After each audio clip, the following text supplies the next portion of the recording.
Assalamualaikum warahmatullahi wabarakatuh. Waalaikumsalam warahmatullahi wabarakatuh. Dan selamat pagi. Susunan acara kegiatan pengimbasan modul budaya positif SMA Negeri 3 Bombana bersama rekan-rekan guru. Selasa, 18 Januari 2022. Pertama, pembukaan. Yang kedua, kata sambutan dari Kepala SMA Negeri 03 Bombana, Bapak Yakob Simpson Bartimeus, SPD, MPD, MM. Acara yang ketiga, pemaparan materi oleh Ibu Rosnia Alirman, SPD, MPD, Ibu Sumarni, SPD, MPD, dan Ibu Wahyuni Puaaru, SPD, MPD. Acara selanjutnya hanya jawab materi, dan yang terakhir penutup. Baiklah, marilah kita sama-sama membuka acara ini dengan melafazkan basmalah.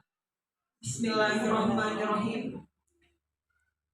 Selanjutnya, sambutan Kepala SMA 03 Bombana sekaligus membuka secara resmi kegiatan pengimbasan modul budaya positif SMA Negeri 03 Bombana. Kepada Bapak saya persilakan dengan hormat.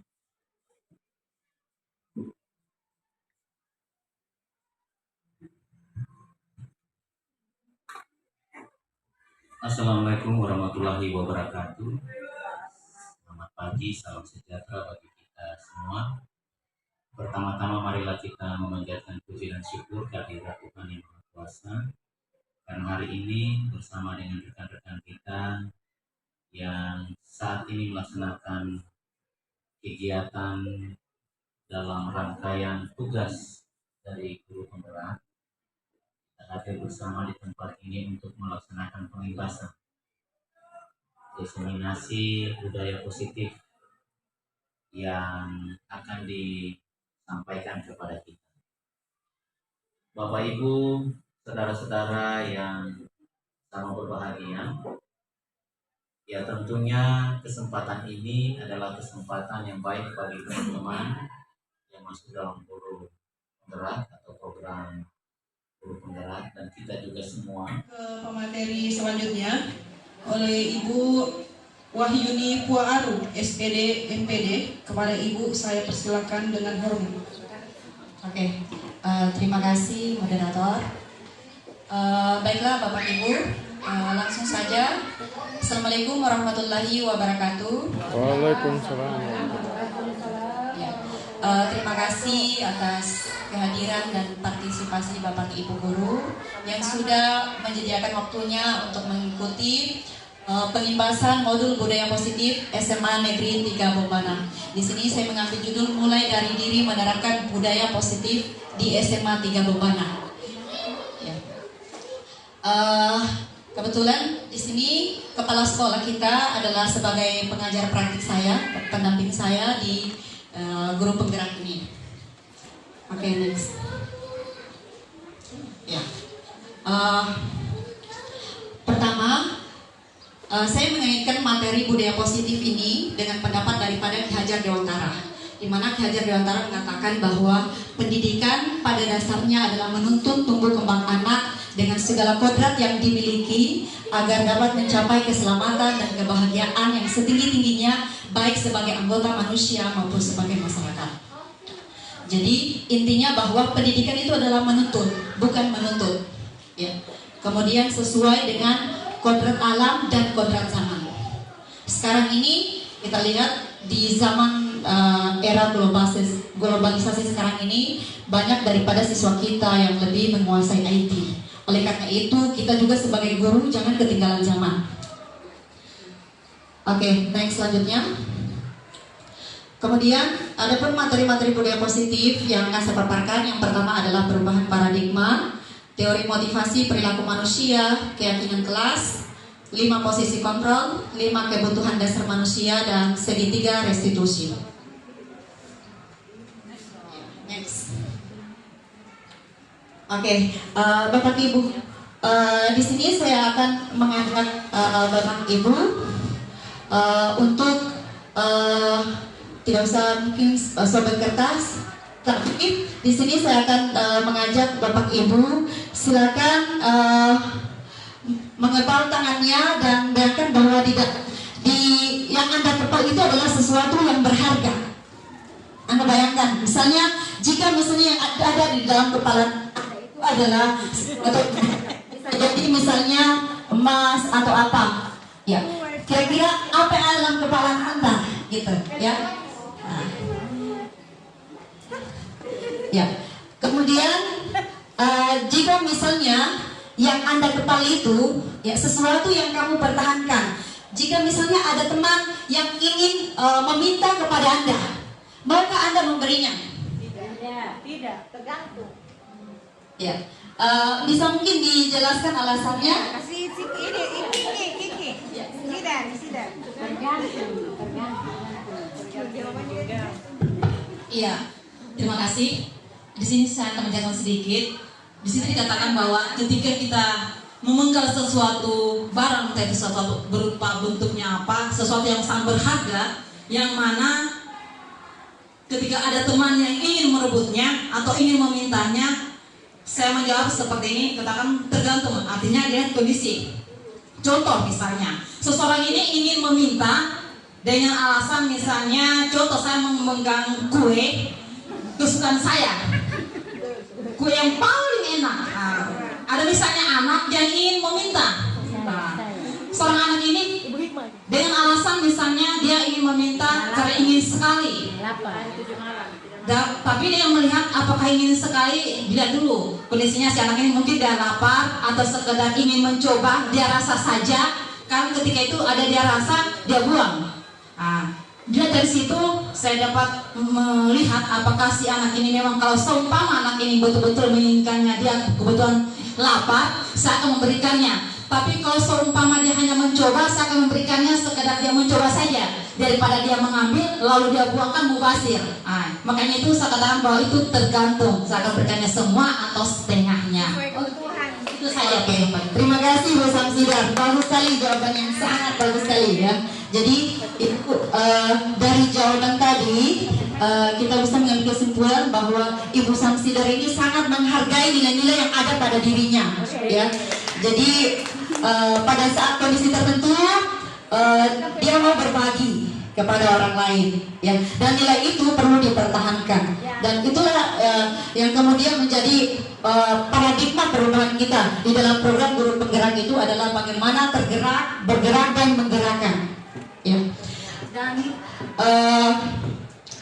di pengimbasan modul budaya positif ini, salah satu peran daripada guru penggerak adalah saling berkolaborasi antara rekan guru serta kemudian menjadi rekan, menjadi coach bagi guru lain ya. Kemudian menjadi pemimpin pembelajaran dan bagaimana bisa mewujudkan kepemimpinan murid. Oke, next selanjutnya. Nah, perubahan paradigma teori kontrol. Ada beberapa ilusi kontrol. Yang pertama adalah ilusi guru mengontrol murid. Dalam teori kontrol, kita tidak bisa mengontrol murid. Ya, kita tidak bisa mengontrol orang lain. Karena setiap perilaku itu pasti punya tujuan. Setiap orang pasti punya alasan atas perilaku atau tindakan yang telah dilakukan. Kemudian yang kedua adalah ilusi bahwa kritik dan membuat orang merasa bersalah dapat menguatkan karakter. Nah, kalau hal ini diterapkan, ya bisa jadi ini bisa menjadi salah satu budaya negatif dan bisa membuat orang itu ketergantungan. Dan orang akan pasti merasa tidak percaya diri karena merasa bersalah. Kemudian yang ketiga adalah ilusi bahwa semua penguatan positif, efektif, dan bermanfaat. Penguatan positif dan bujukan adalah bentuk-bentuk kontrol. Nah, bujukan ini hanya bersifat sementara saja, ya, hanya dalam jangka waktu tertentu saja, tetapi tidak dalam jangka waktu yang lama.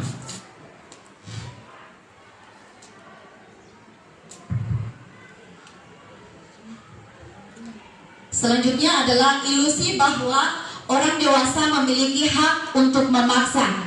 Banyak orang dewasa yang percaya bahwa mereka memiliki tanggung jawab untuk membuat murid-murid berbuat hal-hal tertentu. Ya. Kita sebagai guru biasanya terkadang kita memaksa murid kita agar sesuai dengan keinginan kita. Padahal sesungguhnya setelah saya mengikuti program guru penggerak ini, seharusnya guru itu adalah menghamba pada murid. Kita tidak boleh memaksakan kehendak kita kepada murid, ya. Tetapi adalah kita harus berbuat sesuai dengan mau mereka. Selanjutnya, next, teori motivasi perilaku. Teori motivasi perilaku ini berhubungan tadi dengan perubahan paradigma. Yang pertama adalah untuk menghindari ketidaknyamanan. Seseorang berbuat itu karena adanya motivasi ketidaknyamanan atau hukuman. Dan ini merupakan motivasi eksternal, motivasi yang berasal dari luar diri kita. Selanjutnya yang kedua, bahwa seseorang melakukan itu untuk mendapatkan imbalan dari orang lain atau institusi. Misalnya, saya kasih contoh, kita misalnya datang ke sekolah tepat waktu karena kita takut kepala sekolah atau pemimpin kita mendapatkan kita terlambat, seperti itu. Yang tadi hukuman juga, jangan sampai kita dihukum dijemur atau kemudian misalnya lari keliling lapangan. Kemudian motivasi yang ketiga adalah, dan ini adalah motivasi yang paling bagus sebagai budaya positif, yakni untuk menghargai diri sendiri, menjadi insan sesuai harapan kita. Misalnya, saya akan menjadi orang yang seperti apa apabila saya melakukannya. Misalnya, ya, di sini motivasi internal. Jadi bukan berarti bahwa kita melakukan sesuatu itu adalah untuk kita menghindari hukuman atau ketidaknyamanan, tetapi hal tersebut muncul dari nilai-nilai diri kita. Kita menghargai diri kita, bahwa kita memang ingin menerapkan disiplin itu karena adanya keinginan dari dalam diri kita, bukan pengaruh dari orang lain. Selanjutnya, next. Ya. Berikut adalah materi yang selanjutnya adalah keyakinan kelas.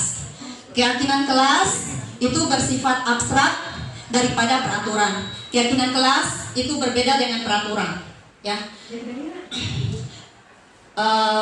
Peraturan dia lebih rinci dan konkret, sedangkan keyakinan kelas itu bersifat abstrak. Saya kasih contoh, misalnya kalau kita misalnya melaksanakan ibadah, itu kan adalah sebuah keyakinan. Apabila kita tidak melaksanakannya, tentu keyakinan kita pasti akan kita mendapatkan dosa, kan?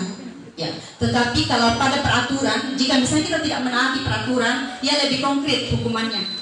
Kita bisa mendapatkan baik secara fisik, ya, ataupun misalnya non fisik. Misalnya orang menjadi merasa bersalah setelah misalnya dikata-katai. Memang tidak mendapatkan luka secara fisik, tetapi itu pasti dari bahasa yang kita utarakan kepada siswa yang telah kita berikan hukuman, pasti akan tersisa di hati siswa tersebut. Dan itu pasti siswa akan mengingatnya. Bahkan mungkin sampai tamat pun masih mengingat bahwa guru ini pernah kemudian menghukum saya. Dan ini akan menjadi cerita nanti ke depannya dia, ya, gitu. Selanjutnya, ya. Tapi dengan keyakinan kelas nanti kita akan bahas di segitiga restitusi bagaimana menstabilkan identitas, ya.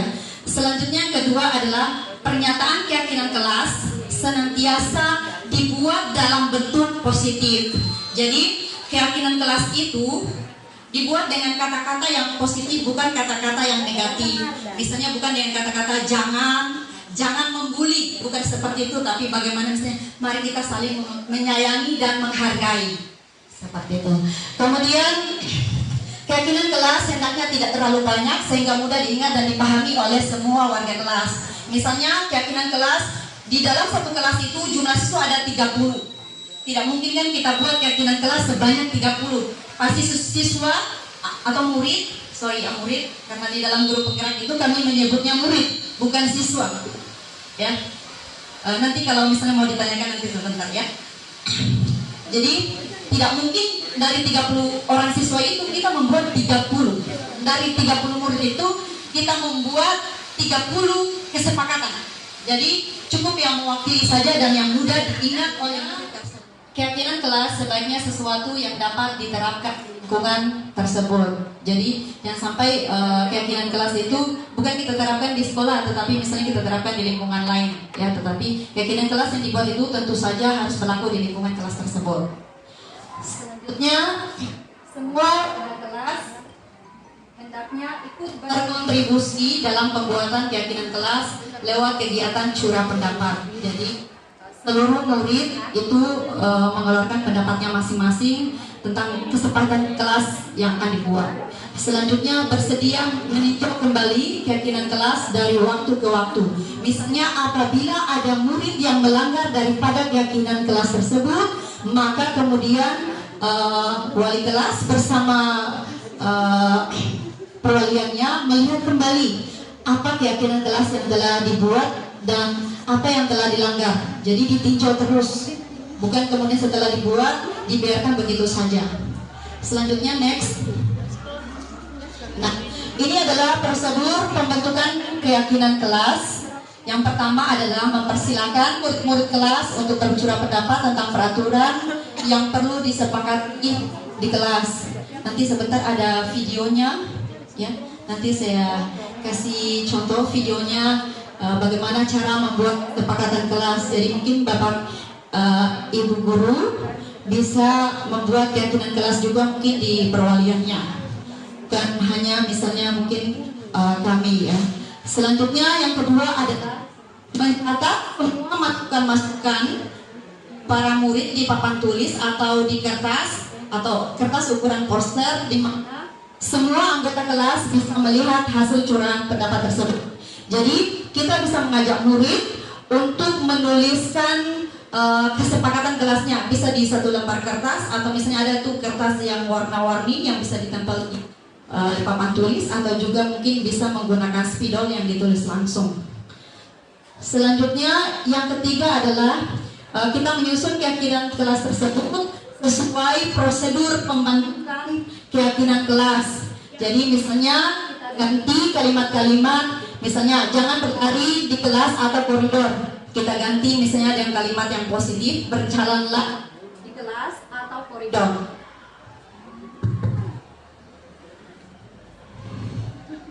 Oke, next. Ya. Selanjutnya adalah tinjau kembali daftar curah pendapat yang sudah dicatat. Jadi misalnya kita buat tadi keyakinan kelasnya, kita tinjau lagi dari misalnya 30 yang telah ditulis tadi, kita tinjau lagi, kita ambil 5 gitu, ya. Dan itu terus kita tinjau apakah misalnya kesepakatan kelas tersebut terlaksana dengan baik atau tidak. Next. Selanjutnya, setelah keyakinan kelas selesai dibuat, maka seluruh warga kelas meninjau ulang dan menyetujuinya dengan menandatangani keyakinan kelas tersebut, termasuk guru dan semua murid. Jadi setelah keyakinan kelas dibuat, Bapak Ibu bisa membuatkan poster atau bisa dalam bentuk spanduk. Tadi ada Ibu Sumarni juga yang sudah buat, kasih contoh. Ya, nanti sebentar ada contoh tentang keyakinan kelas II1. Jadi setelah dibuat, kemudian terakhir adalah setelah dibuatkan poster bisa ditempel di dinding kelas setelah mendapatkan persetujuan bersama. Jadi setelah buat kesepakatan kelas itu sudah jadi dan sudah tersaring dari 30 menjadi 5 misalnya, kesepakatan kelas tersebut ditandatangani bersama. Jadi kemudian bila kelak misalnya ada murid yang melanggar keyakinan kelas tersebut, ya bisa kita tinjau ulang kembali dan kita bisa melaksanakan proses restitusi. Selanjutnya, ya, ini adalah contoh kesepakatan kelas di 10I1 yang sudah kami buat bersama. Yang pertama itu adalah kelas yang disiplin, jadi mereka menginginkan kelas yang disiplin. Kemudian kelas yang lebih bersih dan rapi. Yang ketiga adalah saling menghargai dan menghormati satu sama lain. Yang keempat adalah memperkuat kekompakan dan bekerja sama. Dan yang kelima adalah kelas yang aman dan tertib. Dan ini ditandatangani bersama murid dan wali kelas. Kebetulan saya adalah wali kelasnya. Oke, next selanjutnya. Ya. Selanjutnya adalah materi 5 posisi kontrol. Selama ini kita tidak tahu bahwa posisi kita berada mungkin di posisi penghukum atau pembuat orang merasa bersalah, teman, pemantau ataupun sebagai manajer. Melalui program guru penggerak ini telah menyadarkan bahkan saya sendiri ya, ternyata selama ini saya ada di posisi penghukum, ada di posisi pemberi orang merasa bersalah ya. Setelah mendapatkan materi ini saya mulai sedikit demi sedikit, perlahan, tidak langsung misalnya rubah satu kali, tetapi sedikit demi sedikit saya rubah kebiasaan-kebiasaan buruk itu ya. Yang pertama adalah misalnya sebagai penghukum, misalnya kalimatnya, awas ya kalau kamu tidak kerja tugas maka ibu guru kasih keluar kamu dari kelas. Nah ini adalah posisi penghukum. Atau bisa jadi misalnya ditarik kupingnya, ya kan? Atau misalnya siswa dikasih jalan jongkok. Ya, ini adalah posisi guru sebagai penghukum. Selanjutnya yang kedua adalah pemberi orang merasa bersalah. Pemberi orang merasa bersalah ini sebenarnya suaranya lembut, halus, tetapi kata-katanya itu mematikan, tajam. Ya, misalnya kalimatnya di sini misalnya berceramah, tetapi ada kata-kata yang suaranya lembut. Dia misalnya mengatakan ya, nah kenapa kamu tidak mengerjakan tugas? Saya kecewa sekali sama kamu. Gitu. Lembut ini tapi membuat siswa tersebut bisa jadi tidak percaya diri. Dia merasa bersalah telah melakukan kesalahan terhadap ibu gurunya atau terhadap bapak gurunya. Kemudian yang ketiga adalah posisi teman. Nah, ini juga mungkin saya sendiri juga pernah berada di posisi teman. Saya memposisikan murid sebagai teman. Ya, misalnya ada beberapa siswa misalnya kemudian yang sebagai pemantau. Nah, posisi guru sebagai pemantau ini sebenarnya adalah merupakan identitas perilakunya itu adalah identitasnya berhasil atau sukses. Ya, hanya sebagai pemantau ini adalah guru itu memantau siswa, misalnya mengerjakan tugas sampai siswa tersebut tuntas. Jadi dia mengawasi siswa tersebut. Kemudian yang kelima adalah sebagai posisi manajer. Nah, di posisi manajer ini guru bertindak sebagai mentor dan murid itu memanage dirinya sendiri, ya, menjadi manajer bagi dirinya sendiri dan guru bertindak sebagai mentor. Kita tidak langsung kemudian sebagai guru bertindak misalnya kita serba tahu, ya, kita tidak bersifat seperti itu, tapi kita memposisikan bahwa murid itu sesuai dengan, kalau kita kaitkan dengan pendapat Ki Hajar Dewantara, murid itu dia bukan lagi tabula rasa. Murid itu sudah lahir dengan segala pengetahuan yang ia miliki, tetapi masih samar-samar. Oleh karena itu tugas guru adalah bagaimana menebalkan garis yang samar-samar tersebut. Selanjutnya, next.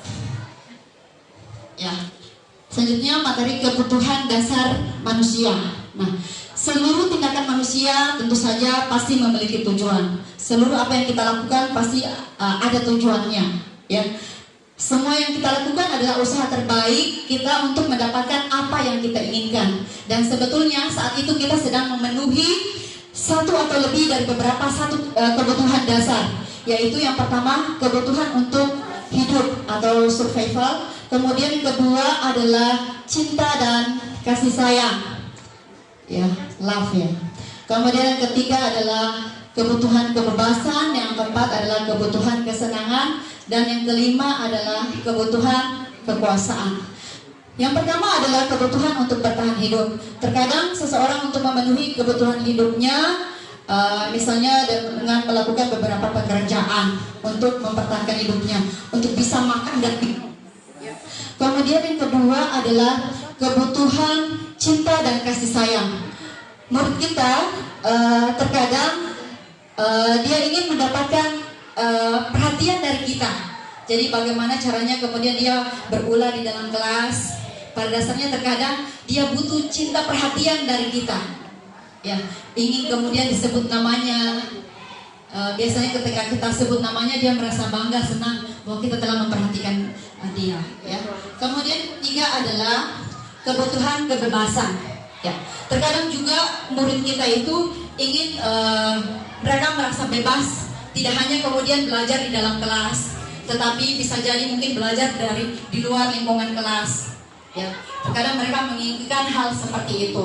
Kemudian yang keempat adalah kebutuhan kesenangan. Mereka ingin belajarnya itu merasakan senang. Jadi bisa mungkin guru bisa dengan bermain game, ya, atau dengan melakukan beberapa trik-trik permainan supaya bisa meningkatkan motivasi murid tersebut. Jadi murid merasa bahwa kebutuhan kesenangannya itu sudah terpenuhi. Yang kelima adalah kebutuhan kekuasaan. Terkadang murid itu merasa di dalam kelas itu berkuasa atas teman-temannya, ya. Misalnya ada beberapa murid yang berkuasa, misalnya dia sebagai kepala geng di dalam kelas itu, sehingga teman-temannya takut sama dia. Pada dasarnya dia itu ingin memenuhi kebutuhan kekuasaan, ingin dianggap sebagai orang yang berkuasa, gitu ya. Oke, next. Selanjutnya, ini adalah materi yang terakhir tentang budaya positif, yang adalah tentang segitiga restitusi. Ada 3 prinsip dalam segitiga restitusi, makanya disebut sebagai segitiga restitusi. Yang pertama adalah menstabilkan identitas. Nah, di dalam menstabilkan identitas ini bisa dikasih naik.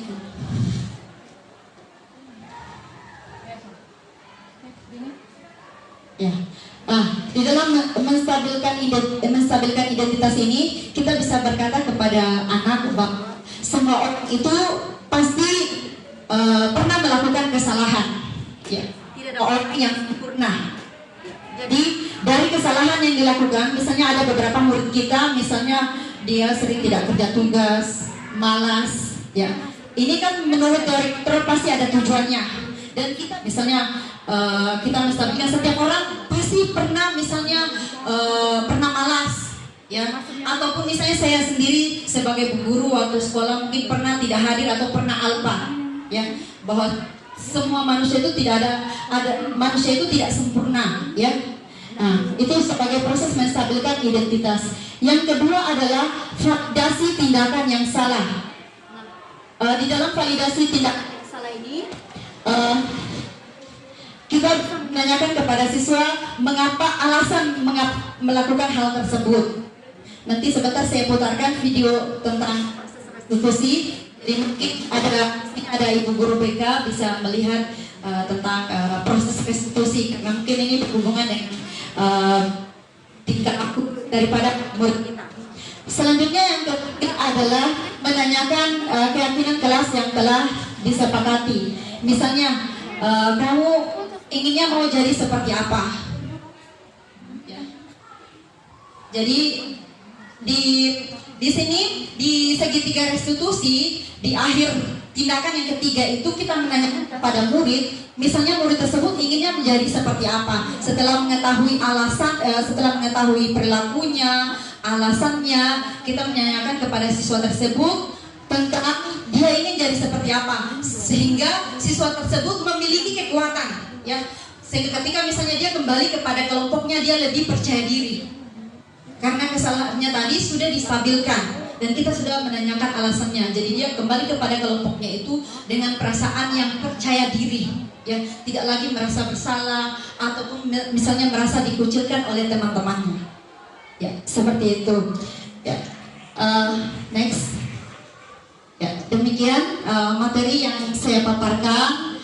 Lebih dan kurangnya mohon dimaafkan. Apabila ada pertanyaan silakan ditanyakan. Saya kembalikan kepada moderator. Ya, saya putarkan dulu video tentang ini adalah demonstrasi kelusuan pelaksanaan segitiga restitusi yang saya lakukan di 10I1. Ya, yang bermasalah pada guru, dia sering tidak hadir. Ini udah pulang media ini.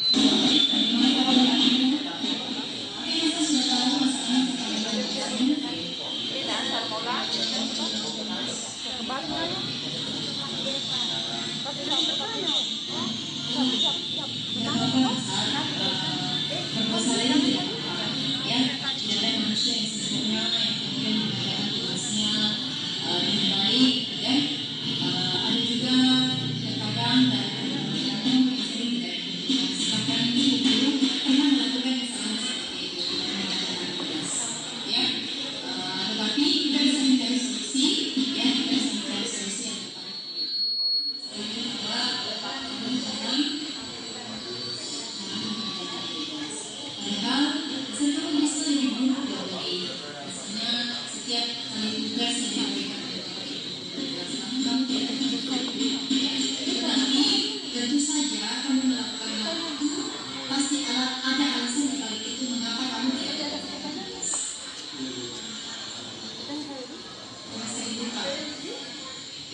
Jangan lupa subscribe ya.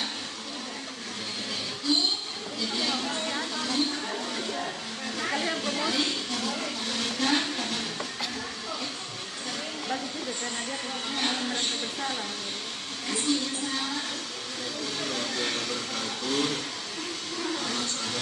Ini ada dendam sama ini.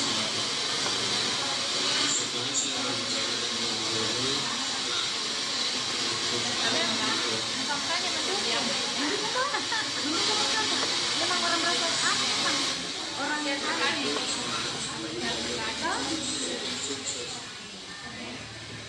Melangkah ke acara selanjutnya yaitu sesi tanya jawab. Kepada Bapak Ibu Guru yang ingin bertanya, saya persilakan.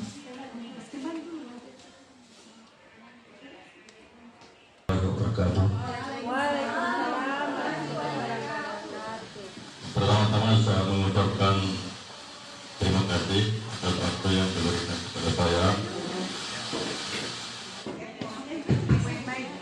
Oke, terima kasih pertanyaannya Pak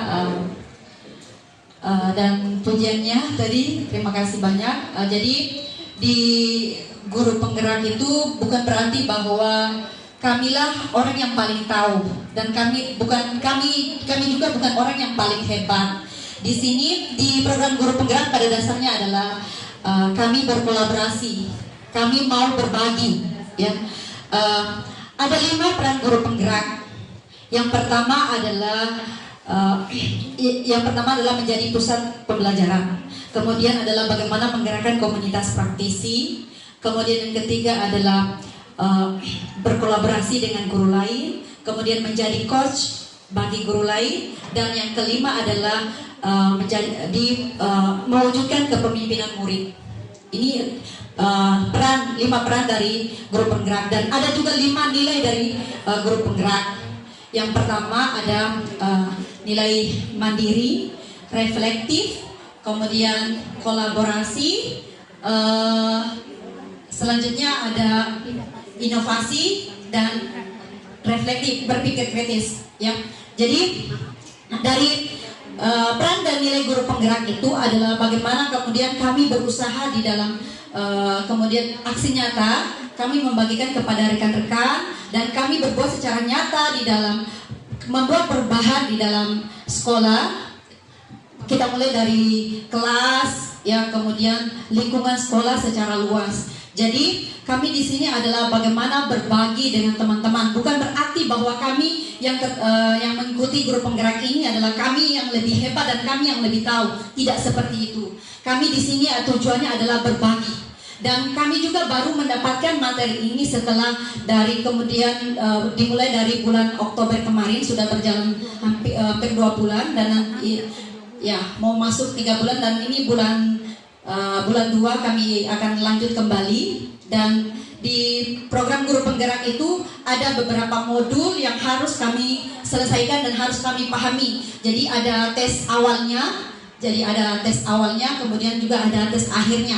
Jadi ada sebelum kita mengikuti program guru penggerak ini ada beberapa seleksi yang harus kita ikuti. Yang mulai awal-awal dulu itu adalah pertama misalnya kita mengisi esai yang ada berapa karakter, itu ada 1.500 bahkan sampai 5.000 yang pertama waktu pendaftaran. Kemudian kami juga yang kedua adalah kami tes mengajar, kemudian kami juga diwawancarai. Setelah itu kemudian juga ada ujian tertulis, ya, dan ada kemudian tes skolastik, ya, di tes itu.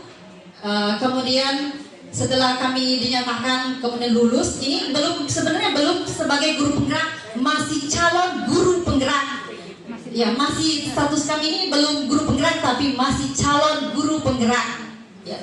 Dan insya Allah kami bisa menjadi guru penggerak. Doakan kami, semoga kami bisa menyelesaikan sampai 9 bulan sampai akhir, ya. Jangan sampai kami putus di tengah jalan gitu, ya. Tapi jangan sampai, ya. Senantiasa kita memiliki motivasi. Mari kita senantiasa bangun motivasi untuk kemajuan sekolah kita. Tentu saja yang kami lakukan ini bukan hanya untuk diri kami pribadi, tetapi juga untuk teman-teman dan tentu saja untuk sekolah kita SMA 3 Bombana supaya bisa maju dan menjadi sekolah yang hebat, ya.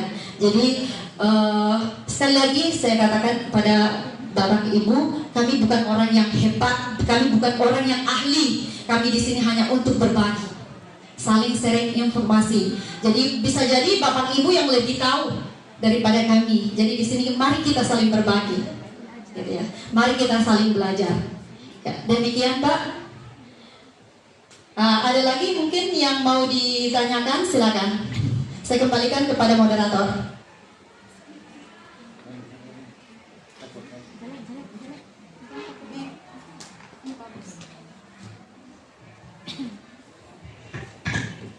Assalamualaikum warahmatullahi wabarakatuh. Terima kasih atas kesempatan yang diberikan kepada saya. Ada mungkin slide-nya tadi yang 5 posisi kontrol. Bisa dibuka.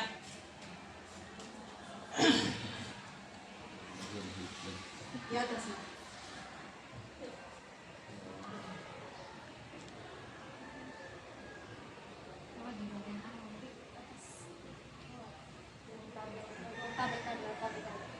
Yang ada tadi tabelnya. Bukan slide yang itu kan buku sebenarnya. Disingkat saja, kan di situ ada 5 posisi kontrol. Yang pertama itu ada penghukum, kemudian pembuat orang merasa bersalah, ada yang sebagai teman, pemantau, dan manajer. Kalau saya kurang salah dengar tadi, kayaknya belum dijelaskan posisi mana yang paling bagus kita sebagai guru dalam ke-5 posisi kontrol tadi. Kita sebagai teman atau pemantau atau manajer, karena yang duanya ini kan dia di situ masuk perilaku kontrol negatif. Kalau tidak salah yang ketiga itu kan sudah masuk dia perilaku kontrol positif. Ya, maksud saya pertanyaannya, dari ketiga itu mana yang paling baik yang kita gunakan, kemudian bagaimana caranya supaya lebih bagus lagi kita gunakan di dalam kelas, ya. Kemudian yang kedua, ada tadi sedikit kata kata siswa dengan murid ya. Mungkin saya minta dijelasan sedikit apa perbedaannya murid dengan siswa. Terima kasih, mungkin itu saja. Assalamualaikum warahmatullahi wabarakatuh.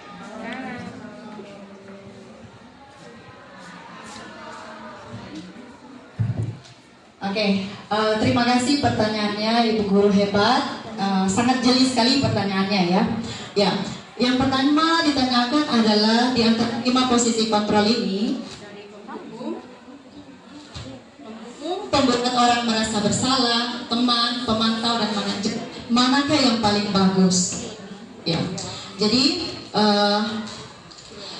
kita lihat dulu dari motivasinya. Jadi yang pertama adalah penghukum dan pembuat orang merasa bersalah. Ini motivasinya itu dari luar, secara ekstrinsik, ya. Dan ini adalah posisi selanjutnya adalah sebagai teman, kemudian sebagai pemantau, dan sebagai manajer. Teman juga bagus, tetapi ada beberapa kekurangan, ya. Yang pertama, misalnya jika kita memposisikan murid sebagai teman, di dalam jangka waktu yang kedepannya, murid akan merasa ketergantungan terhadap kita. Ketika kita mengecewakan murid tersebut, ya, maka murid tersebut akan merasa bahwa dia tidak dipedulikan lagi, dia bukan lagi teman kita, seperti itu. Kemudian adalah posisi pemantau, ya.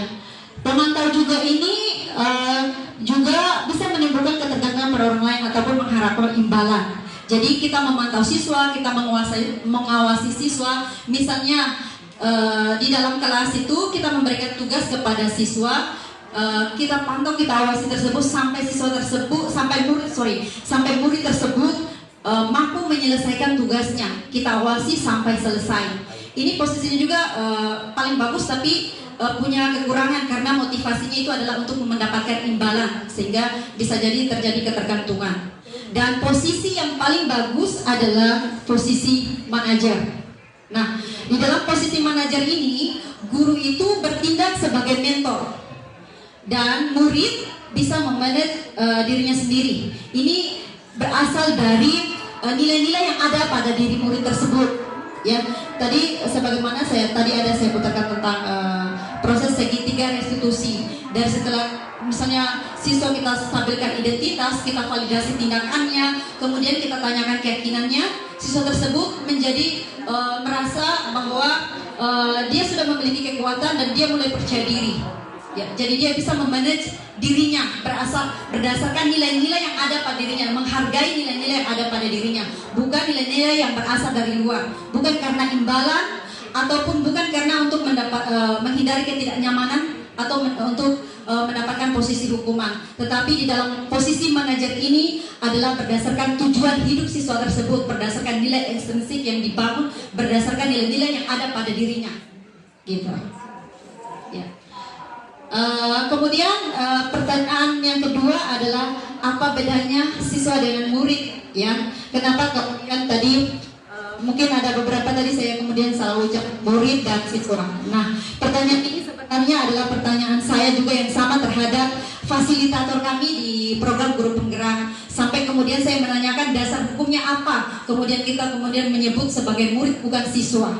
Dan jawabannya adalah dia mengatakan nanti setelah kemudian lama-kelamaan kamu mengikuti program Guru Penggerak ini, kamu akan mengerti dengan sendirinya mengapa saya katakan murid. Dan dari apa yang saya pahami selama ini, dan ini menurut pemahaman saya, kenapa tidak kemudian menyebut siswa, ya? Kalau siswa kan ada siswa, ada siswi, ya. Berarti di sini kan ada perbedaan jenis kelamin kan, laki-laki dan perempuan. Tetapi kemudian kalau kita panggil murid, berarti kita menganggap bahwa antara murid kita yang laki dan perempuan itu sama, ya. Maksudnya memiliki potensi, masing-masing memiliki potensi. Kemudian kita tidak membedakan berdasarkan jenis kelaminnya, tetapi kita menganggap mereka itu adalah sama. Mereka adalah sama-sama sebagai murid yang kemudian merindukan gurunya untuk kemudian mengajar di dalam kelas, ya. Jadi bukan siswa ataupun siswi, tetapi murid, ya, gitu. Saya kembalikan kepada moderator, mungkin ada sanggahan balik dari penanya. Ada? Bilang saja.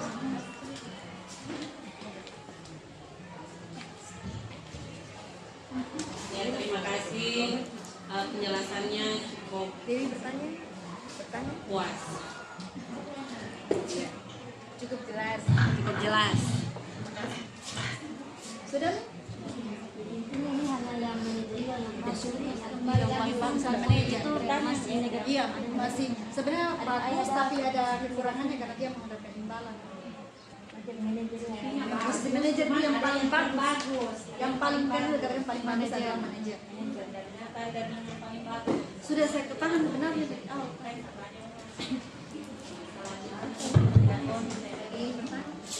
Ada lagi yang mau bertanya? Bertanya Kak. Mau bertanya? Silahkan. Bertanya Mi, semakin banyak semakin bagus. Baik, terima kasih atas kesempatannya. Mungkin ini bukan bertanya ya, saya bukan bertanya mungkin. Saya hanya mau membuat kesimpulan, bukan ya, saya mau buat kesimpulan apa yang sudah saya terima dari pemateri pertama, kedua dan ketiga. Saya berpendapat bahwa rencana ini kan rencana kan, ya ini belum terlaksana. Kita bilang rencana karena kemarin kita masih melakukan kesalahan-kesalahan yang disebutkan tadi. Nah, setelah harapannya setelah kita mendengarkan penjelasan ketiga pemateri ini, mulai besok kita bisa move on dari kebiasaan lama. Nah, terima kasih yang banyak buat ketiga pemateri, begitu banyak ilmu yang kami dapatkan hari ini yang sebenarnya bisa sama-sama kita baca, tetapi ketika berada di posisi guru penggerak maka itu tuntutannya memang harus dibaca. Ya itu seperti saya bisa bilang pembelajaran orang dewasa begitu, dipaksa, kecuali kita dipaksakan menguasai materi ini, membaca materi ini, baru kita harus membaca itu.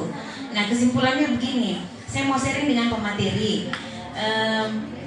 Ini contoh tadi memperlakukan siswa mulai koreksi dari diri sendiri, dari disiplin, dari beberapa tadi.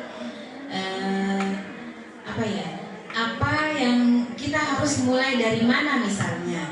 Ya, saya karena orangnya suka ingin melakukan perubahan. Ya, diri saya harus tuntut dari mana nih tadi, banyak sekali yang harus kita lakukan. Nah, menurut pemateri, menurut ketiga pemateri, menurut kita kira-kira apa, kita mulai dari mana dulu, ya begitu. Demikian, ini bukan pertanyaan, sharing saja ya. Assalamualaikum warahmatullahi wabarakatuh. Waalaikumsalam warahmatullahi wabarakatuh.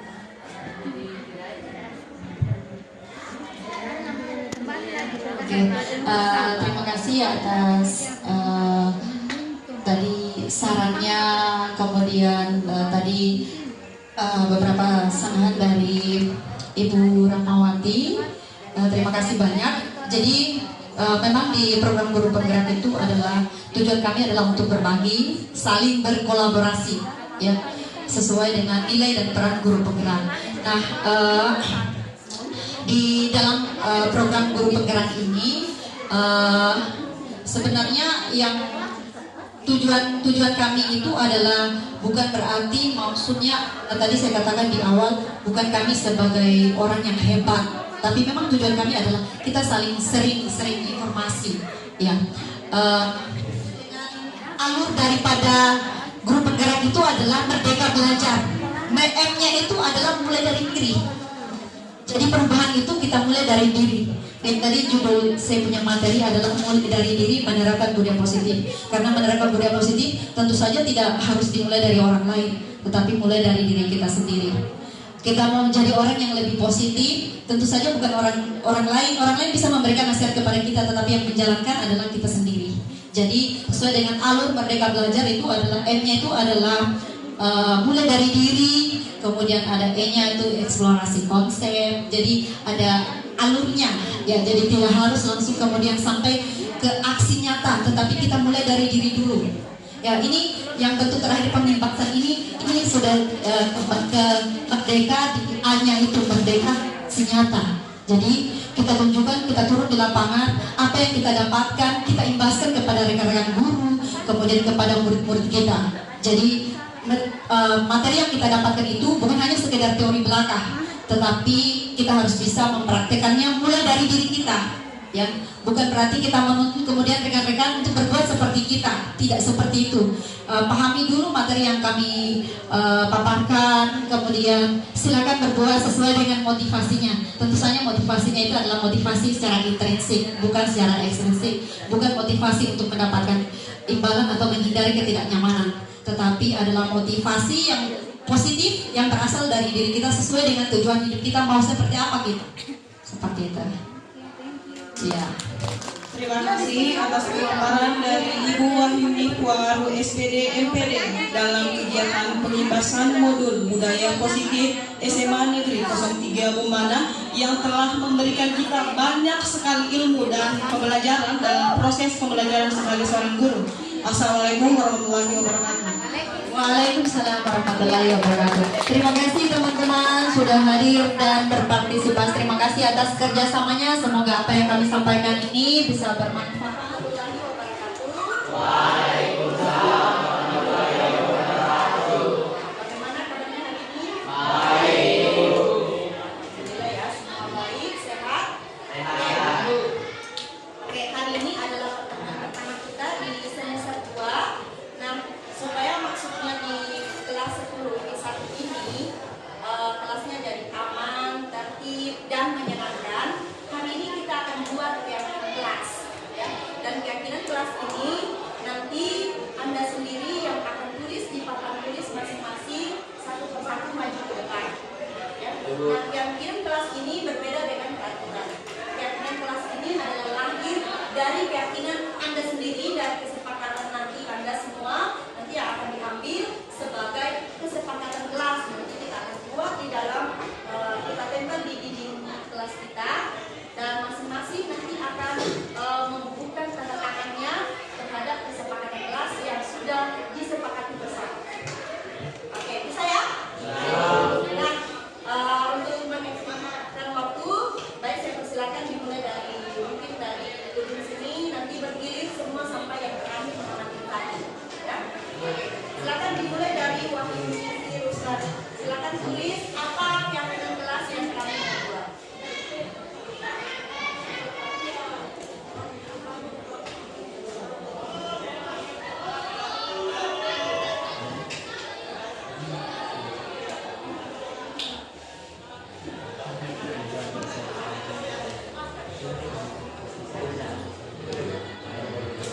Tulis saja ini langsung tidak usah ada kata saya ini apa, tulis saja langsung kalau ini kepentingan atau apa.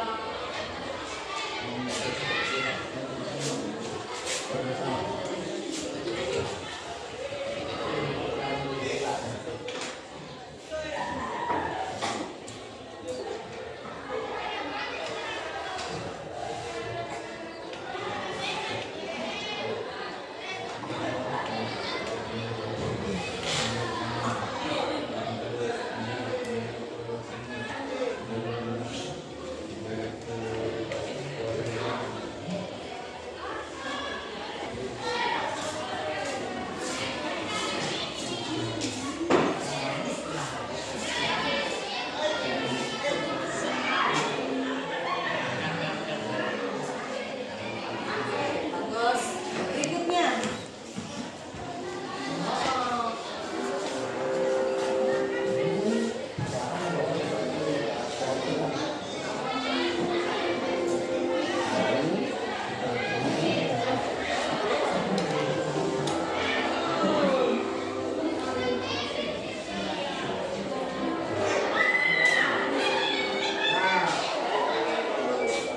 Jadi tadi Wahyuni siswa di kelas ini memiliki toleransi yang tinggi.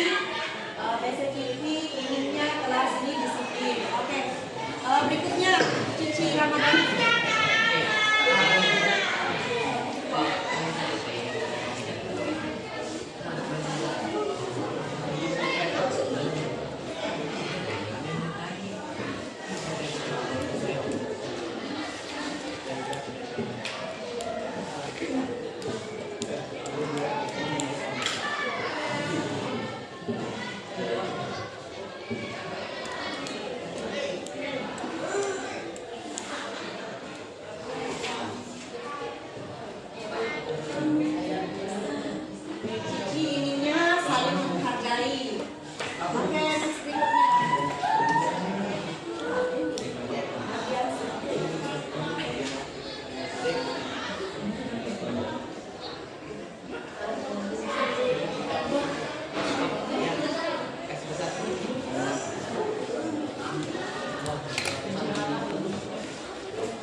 Oke, Ardiansa inginnya kelas ini bersih. Berikutnya, Abi satu.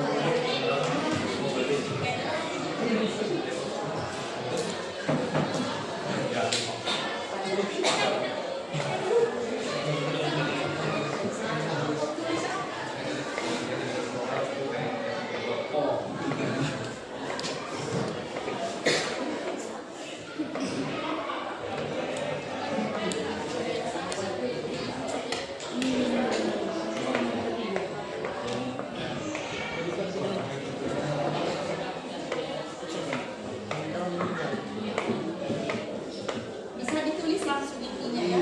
Saya kalau kebersihan.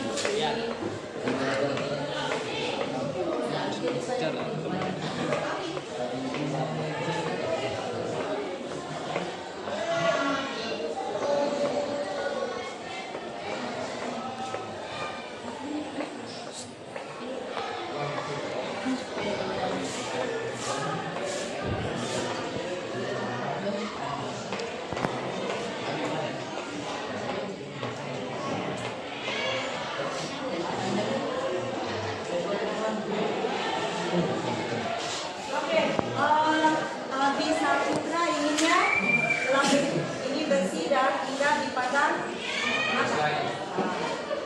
Oke, berikutnya Irsal Saputra.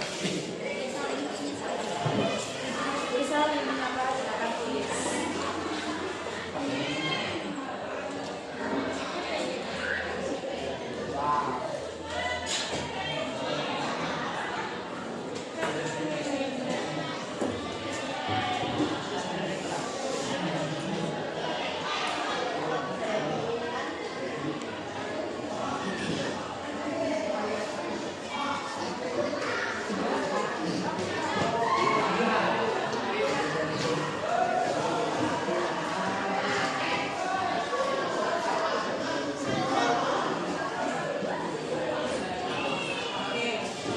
Irsal inginnya kelas ini tertib dan aman.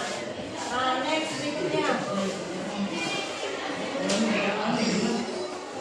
Fabian Kanikas. Boleh disatukan ke sana.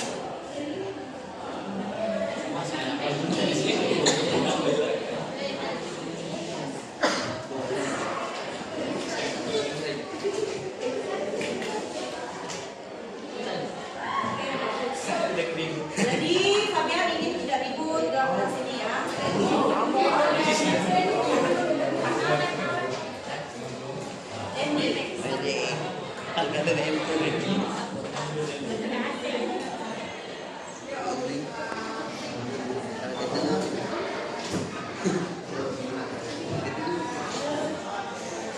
Keyakinan kelas ini lahir dari hati ya.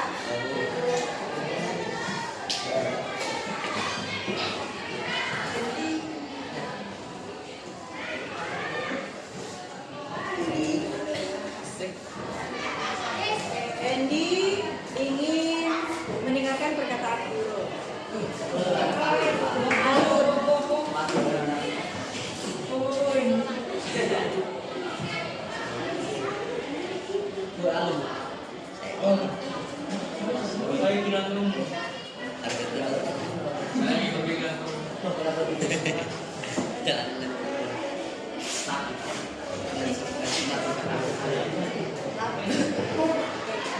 Lalu ingin kelas bersih dan rapi.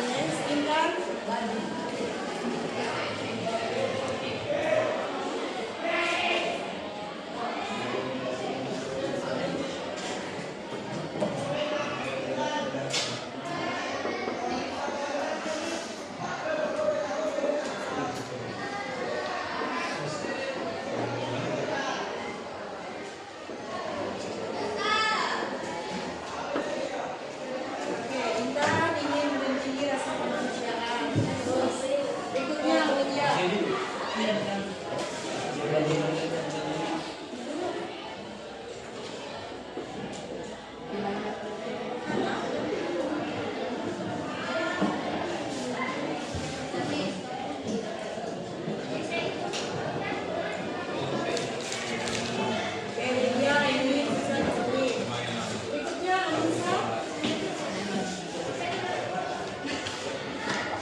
Bisa ini saling menghormati saling kompetensinya selanjutnya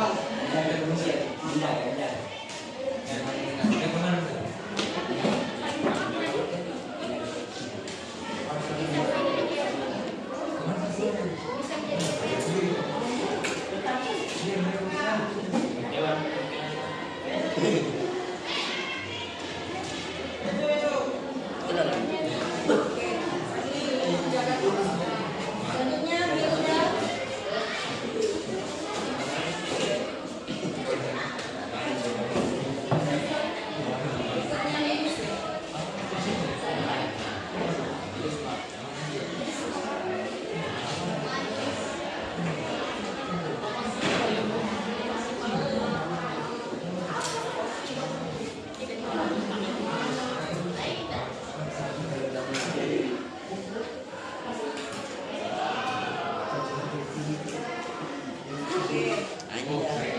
Boleh saling memilih. Nah, berikutnya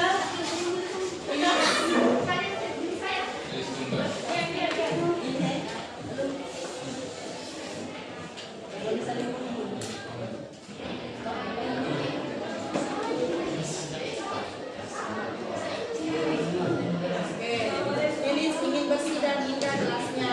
Berikutnya Yusmawati.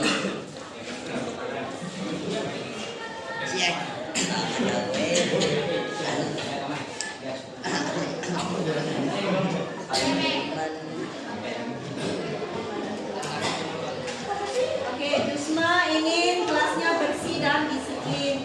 Berikutnya Agus. Oke,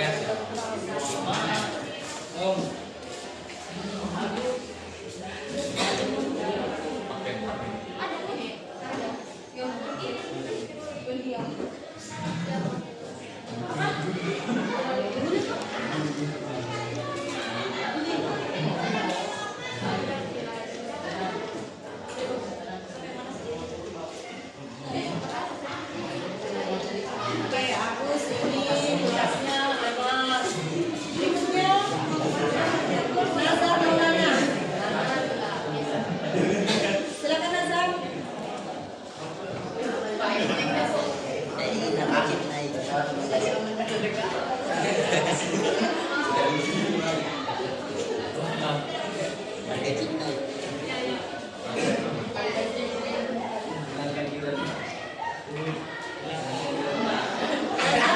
Kelasnya aman, ya. Oke, selanjutnya Faiz.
Dia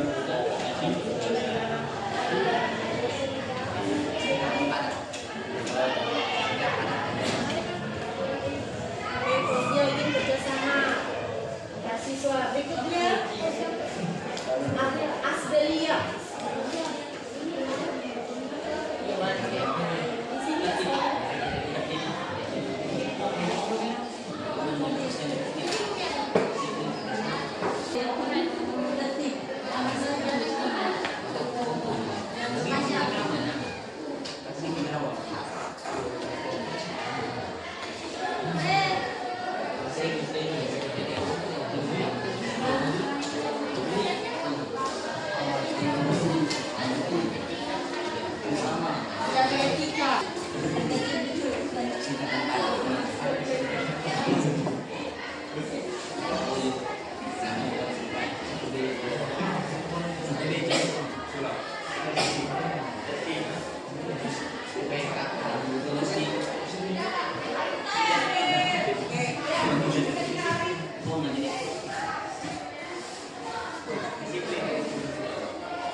Dari yang kalian tuliskan ini ada yang sama, jadi kita sepakati yang mana yang kita ambil, ya.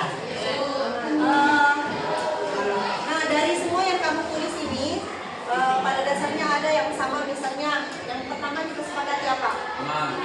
Betul? Ya.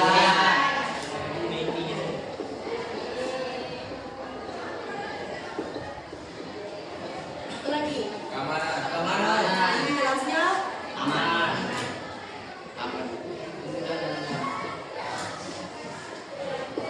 Tertib.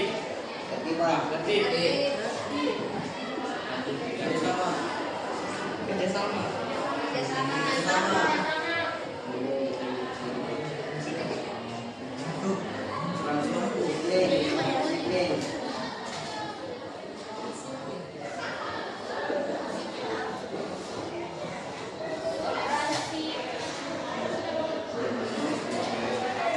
Semua sama ya?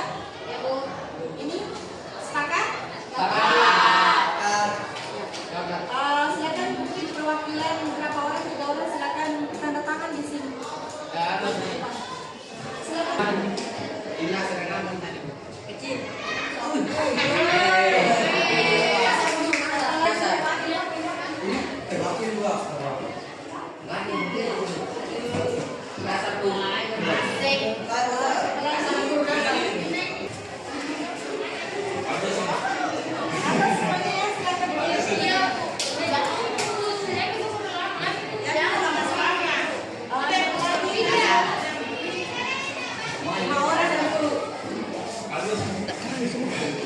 Sepakati.